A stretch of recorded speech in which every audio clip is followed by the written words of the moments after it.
जर शिवाजी महाराज इथं जन्माला आले नसते ना, तर आज तुझं लग्न करायच्या वेळेस तुला आहे ना मुस्लिम शासक राजाच्या दरबारात जाऊन मुजरा घालावा लागला असता, राजाजी मुझे शादी करनी है, मंडप डालू क्या? राजाजी मेरे पापा की दशक्रिया विधि करनी है, मंडप डालू क्या? राजाजी मेरी बेटी की शादी करनी है, मंडप डालू क्या? राजाजी दीपावली आ रही है, दिये जलाऊ क्या? इतकी वाईट परिस्थिती त्या काळात होती. जर शिवाजी महाराज जन्माला आला नसताना, तर आज तुला बसायचा अधिकार नसता, मला बोलायचा अधिकार नसता, इथल्या लोकांना फिरायचा अधिकार नसता.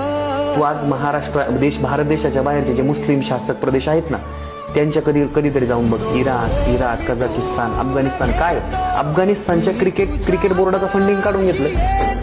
अफगाणिस्तानचा जो कॅप्टन होता मोहम्मद नबी, 2020 खेळायला त्यांचा देश गेला ना, त्यावेळेस त्या मोहम्मद नबीने स्वतःची संपत्ती विकून अफगाणिस्तान क्रिकेट टीमचा खर्च केला रे.